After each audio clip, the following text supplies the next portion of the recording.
मैं बहुत अकेला महसूस कर रहा हूँ और अपनी जिंदगी में एक सच्चा साथी चाहता हूँ। मैं आपकी मदद करने के लिए हमेशा तैयार हूँ। आप जो सही समझेंगे, मैं उसमें आपका साथ दूंगी। मुझसे आज रात कुछ जरूरी बात करनी है। जब फुर्सत मिले तो मेरे कमरे पर आ जाना। रात को आपके कमरे में आ जाऊंगी, फिर जो आप करना चाहते हैं कर लेना। दिल्ली का एक बूढ़ा व्यक्ति रामशंकर अपने बेटे अर्जुन को रुखसत कर रहा था। अर्जुन को दुबई में नौकरी मिल गई। वापसी पर अर्जुन ने अपनी खूबसूरत बीवी प्रीति को अपने बाप के हवाले कर दिया। रामशंकर का चेहरा खुशी से लबरेज था। अर्जुन ने बीवी का हाथ पकड़कर कहा, बाबा, प्रीति का ख्याल रखना, वो बहुत संवेदनशील है। रामशंकर ने कहा, बेटा, फिक्र ना करो, मैं प्रीति को अपनी बेटी की तरह प्यार करूंगा। अर्जुन ने प्रीति को गले लगाया और एयरपोर्ट की तरफ रवाना हो गया।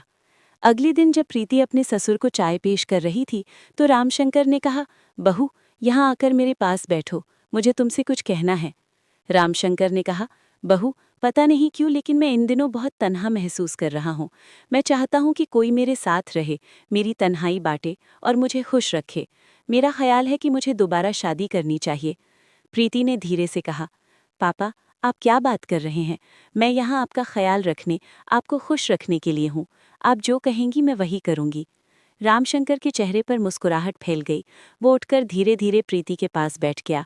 उसने प्रीति के कंधे पर हाथ रखकर कहा, ठीक है बहू, देखते हैं कि आप मुझे खुश रखने के लिए क्या कर सकती हैं। प्रीति ने हल्की सी मुस्कुराहट के साथ कहा, पापा, जल्दी क्या है, अब हम दोनों इस घर में अकेले हैं। मैं आपको रात को एक खास तोहफा दूंगी। ये कहकर वो चाय का बर्तन उठाकर किचन में चली गई। रामशंकर उसकी पीठ को देखकर मुस्कुरा रहा था। अब वो अक्सर छुप छुप कर प्रीति की तरफ देखता। जब वो झाड़ू देती, कपड़े धोती या घर का काम करती तो वो कहता, बहू, ये दुपट्टा उतार दो ताकि काम करने में आसानी हो। रामशंकर की नज़रें शिकारी की तरह उस पर जमी हुई थीं। एक रात वो धीरे धीरे अपने कमरे से निकला और प्रीति के कमरे की तरफ बढ़ गया। प्रीति आईने के सामने खड़ी थी। उसका दुपट्टा धीरे धीरे उसके कंधे से फिसल रहा था। अचानक कदमों की आवाज़ सुनकर प्रीति चौंक गई। वो डरते डरते पीछे मुड़ी और बोली, पापा, क्या हुआ? को किसी चीज़ की ज़रूरत है? रामशंकर धीरे धीरे आगे बढ़ा, लेकिन अचानक उनका पाँव फिसल गया। क्या शायद उसने जानबूझकर गिरने का बहाना बनाया हो? वो सीधा प्रीति की बाहों में गिरा और वो दोनों बेड पर गिर गए। प्रीति का दिल तेजी से धड़कने लगा। वो डरते डरते उठी, दुपट्टा लेकर बोली, पापा, वो क्या था? रामशंकर ने धीरे से कहा, बहू, मुझे माफ़ कर दो, मेरा पाँव फिसल गया। दरअसल मैं सिर्फ अपनी दवा मांगने आया था। कहाँ रखी थी? लेकिन उसकी आंखों में अब भी वही रहस्यमयी चमक थी। प्रीति के दिल में एक तूफान उठ रहा था। वो जल्दी से बोली, पापा, आप अपने कमरे में जाइए, मैं दवा लेकर आती हूँ। और वो जल्दी से कमरे से निकल गई। शाम को जब प्रीति अपने शौहर अर्जुन से वीडियो कॉल पर बात कर रही थी तो उसकी आवाज़ में वही पुराना प्यार था, वही नरमी थी। वो अपनी बातों से अर्जुन को हंसाती, कभी नए कपड़े पहनती, कभी वीडियो बनाकर अर्जुन को भेजती। वो हंसते हुए अर्जुन को चूमती और अपनी दिल की बात करती। लेकिन उसे क्या मालूम था कि रामशंकर खिड़की के पीछे से ये सब देख रहा था। उसकी आंखों में हवस की आग उठी थी और उसका चेहरा गुस्से और जलन से लाल हो रहा था। वो खामोशी से वहां से हट गया, लेकिन उसके दिल में कुछ और ही चल रहा था। अगले दिन प्रीति अपने कमरे में अपने मोबाइल पर व्यस्त थी कि अचानक बाहर से किसी औरत के ठहाके की आवाज़ आई। वो हैरान हुई और फौरन बाहर निकल आई। रामशंकर अपने सामने एक खातून से हंसते हुए बातें कर रहा था। प्रीति ने हैरत और गुस्से से पूछा, पापा, ये औरत कौन है? रामशंकर ने इत्मीनान से जवाब दिया, बहू, क्या मैंने आपको नहीं कहा था कि मैं दोबारा शादी करना चाहता हूँ? इन खातून को प्रस्ताव मिलते हैं। मैंने उनसे कहा है कि मेरे लिए एक अच्छी खूबसूरत बीवी तलाश करें। उसकी आवाज़ में एक अजीब शान और सुकून था। ये सब एक चाल थी, जैसे रामशंकर जानबूझकर प्रीति को परेशान कर रहा हो। प्रीति के दिल में गुस्सा उठ गया, उसका चेहरा लाल हो गया, लेकिन वो बिना कुछ कहे वापस अपने कमरे में चली गई। प्रीति के दिल में एक तूफान बरपा था। वो नहीं चाहती थी कि रामशंकर दोबारा शादी करे, क्योंकि वो रामशंकर की बेहिसाब दौलत और जायदाद के बारे में सोच रही थी।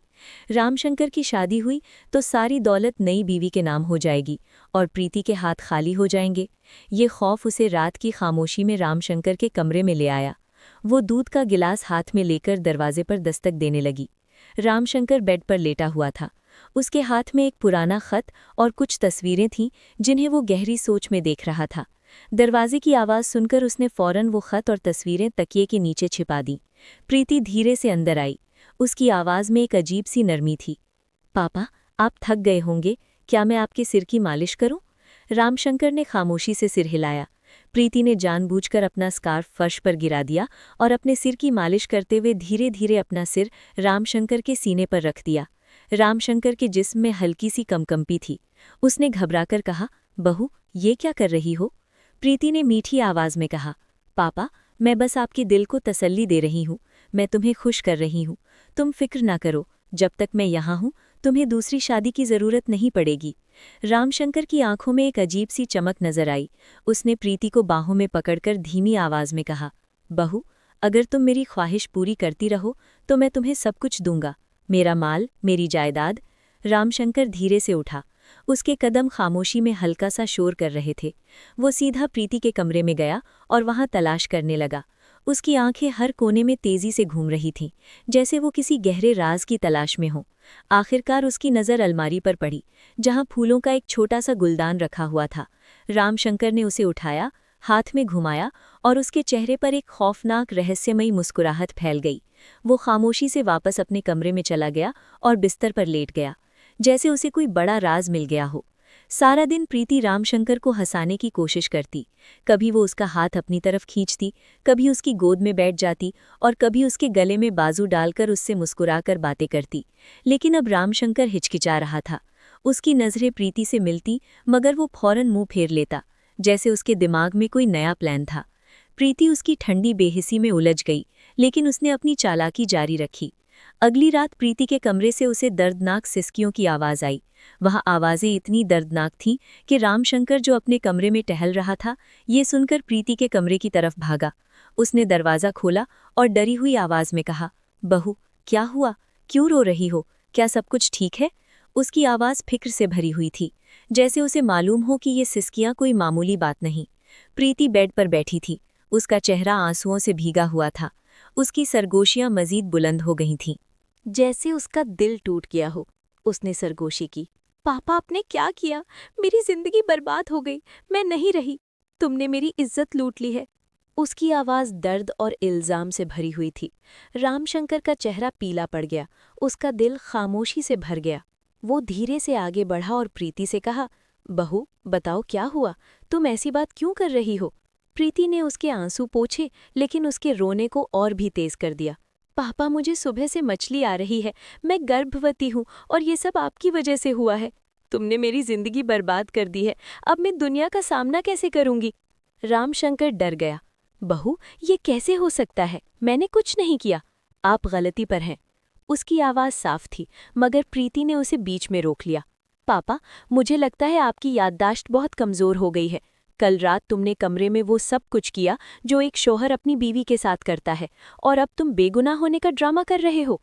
प्रीति की आवाज़ आंसुओं से चीखों में बदल गई, जैसे वो पूरे मोहल्ले को जगाना चाहती हो। ये ड्रामा अब खतरनाक मोड़ पर पहुंच चुका था। रामशंकर डर गया।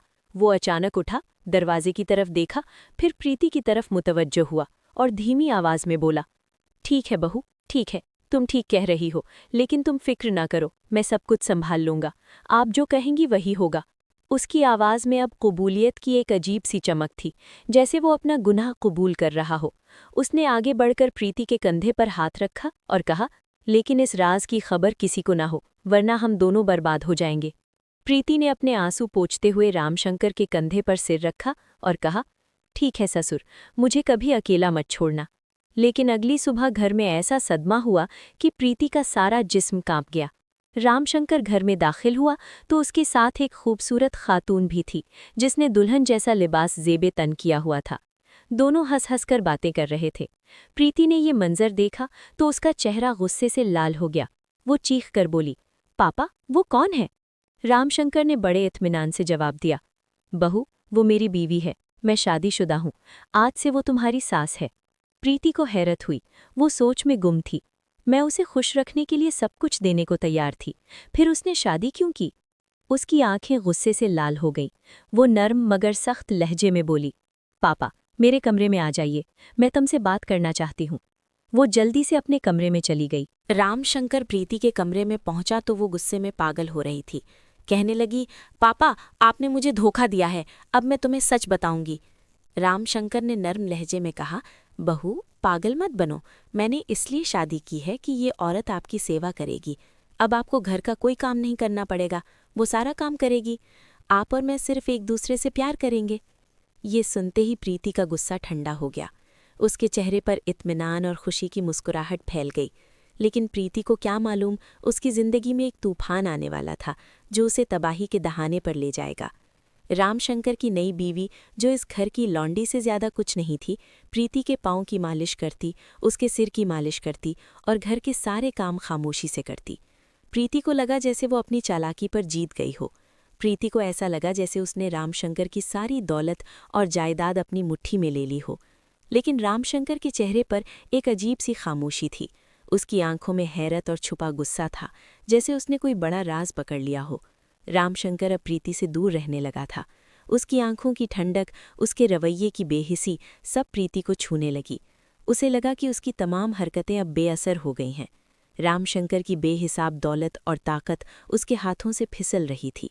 एक दिन जब रामशंकर अपनी नई बीवी के साथ काफ़ी वक्त गुजार रहा था तो प्रीति ने उन्हें तन्हाई में रोक लिया। उसकी आवाज़ में जहर था। पाका, ये क्या हो रहा है? तुम मुझसे दूर क्यों रहते हो? आप अपनी बीवी को इतना वक्त देते हैं, क्या तुम्हें वो वादा याद नहीं जो तुमने मुझसे किया था? रामशंकर ने एक लम्हे के लिए उसकी तरफ देखा और ठंडे लहजे में कहा, प्रीति मुझे कुछ याद नहीं, जो चाहो करो, मैं अब तुम्हारी कोई बात नहीं सुनूंगा। प्रीति का चेहरा गुस्से से लाल हो गया। वो अपने कमरे की तरफ भागी।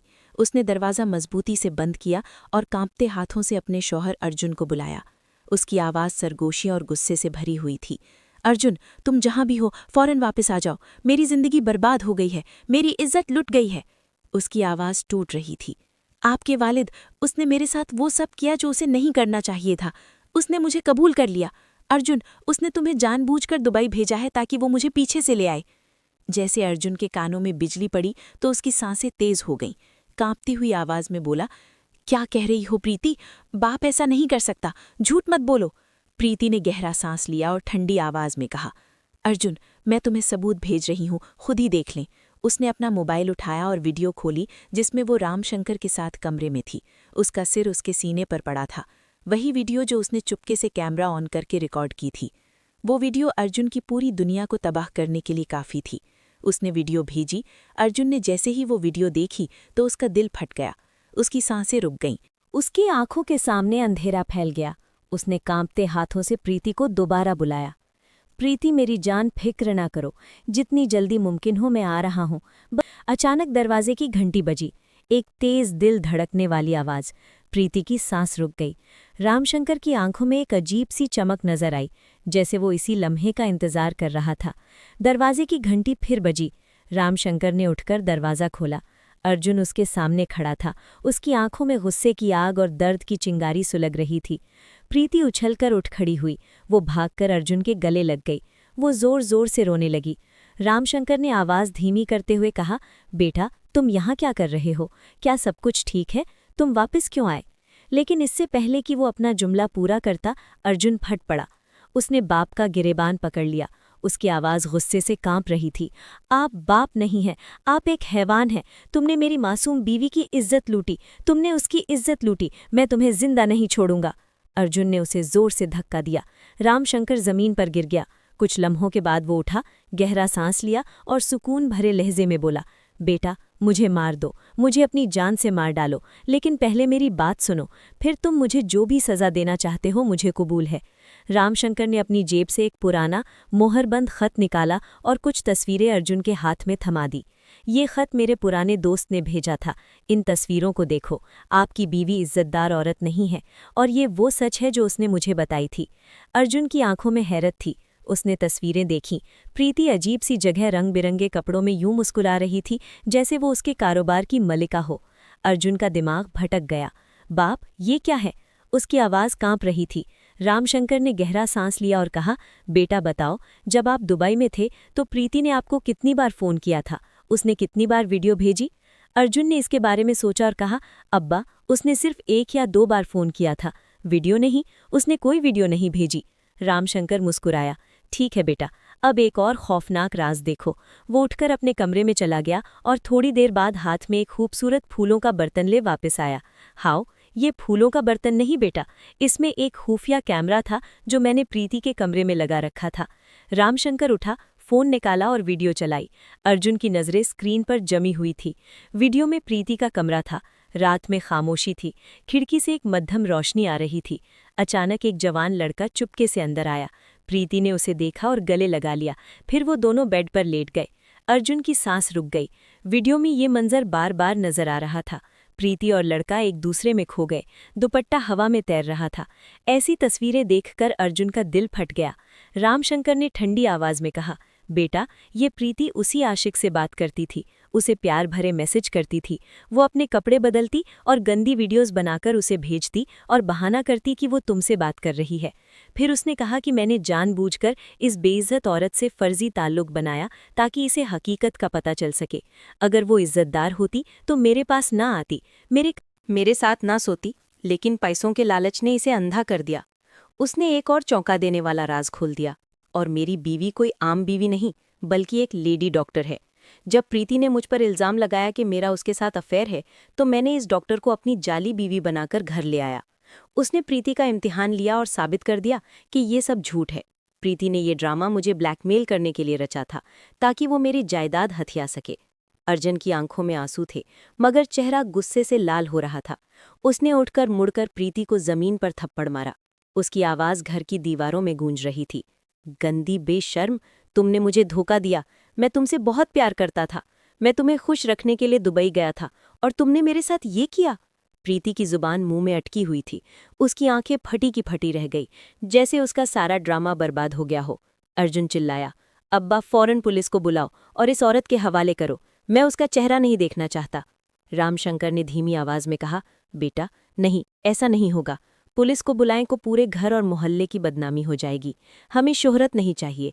इसके लिए बेहतर है कि वो इस गंदगी में अपने कोठे में वापस चली जाए। कमरे में खामोशी थी, जैसे किसी काले दर्जे ने रस्सी पकड़ ली हो। अर्जुन की नज़रें बदल चुकी थीं। रामशंकर की ठंडी मुस्कुराहट मुतमईन थी और प्रीति बस बेबस खड़ी थी, टूटी हुई, बर्बाद। अपनी मर्जी की जिंदगी जियो और मेरे घर से भाग जाओ। जाओ और तुम्हारा आशिक अपना कारोबार करो। मैंने तुम्हें इज्जत दी और तुम्हें धोखा दिया। ये मेरी गलती थी। प्रीति ने फर्श पर बैठकर अर्जुन की टांगें पकड़ लीं। अर्जुन, तुम ऐसा मत करो, मुझे माफ कर दो। मैं तुम्हारी बीवी हूँ। अर्जुन ने ऊंची आवाज में 3 बार कहा, मैं तुम्हें तलाक देता हूँ, तुम्हें तलाकत देता हूँ, तुम्हें तलाकत देता हूँ। और प्रीति को धक्के देकर घर से निकाल दिया। दरवाज़ा मजबूती से बंद किया। फिर अर्जुन ने अपने वालिद रामशंकर को गले लगा लिया। उसकी आंखों में आंसू थे। अब्बा, मुझे माफ कर दो, मुझे हकीकत का इल्म नहीं था। रामशंकर ने रोते हुए कहा, बेटा, ये ठीक है, ये एक बहुत बड़ा धोखा था, लेकिन भगवान का शुक्र है कि हमारी आंख खुल गई। मैंने तुम्हें दुबई भेजा क्योंकि तुम इस औरत की झूठी मोहब्बत में पागल हो चुके थे। जब आप यहाँ थे तो ये सच कभी सामने नहीं आ सकता था। ये धोखा, ये झूठ भूलने में वक्त लग सकता है,